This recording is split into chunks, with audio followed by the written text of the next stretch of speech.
This recording of the novel, A Name of One's Own, was written and narrated by Michael Hudson Arnold.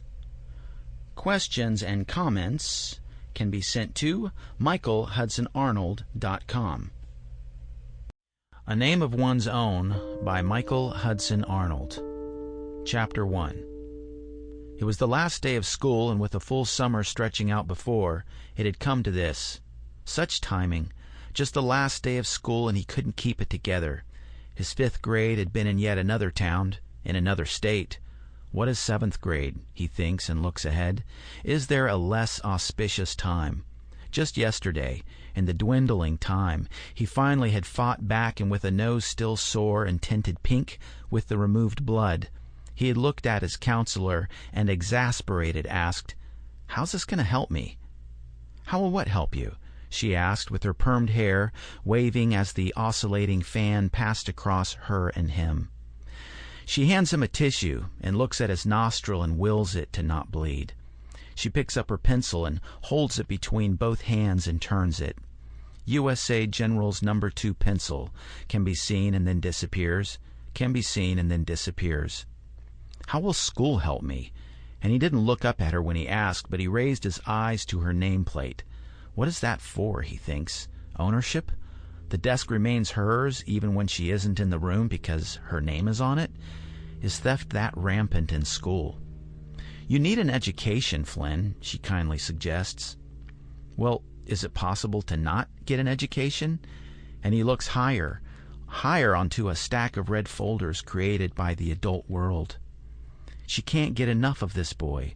His questions are too big for his size, and it obviously pains him. She knows this, and with that, cannot help.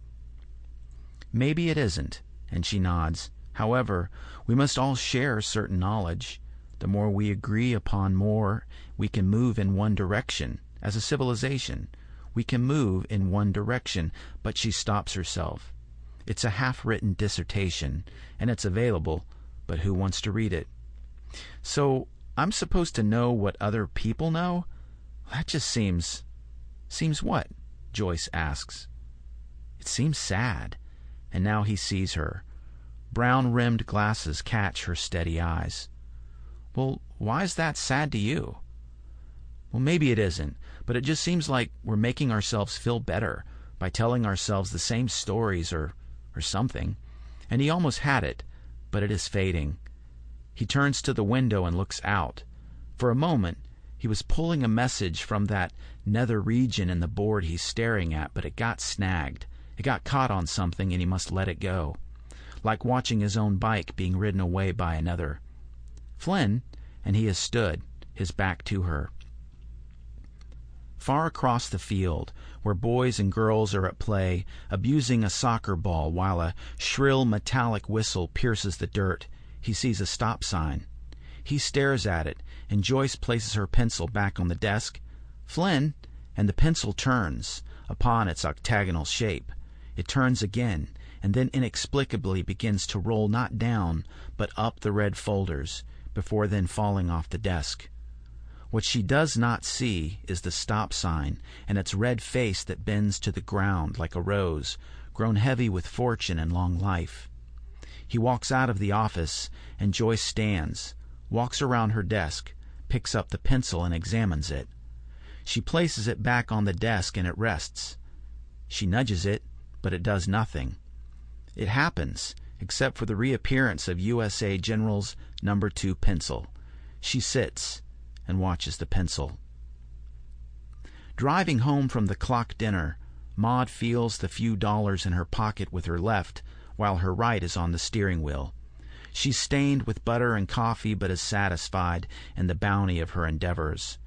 She has considered the $24.53 take, and knows what she can buy. It is enough for a dinner and a movie with Flynn. She looks into the rearview mirror and still likes what she sees.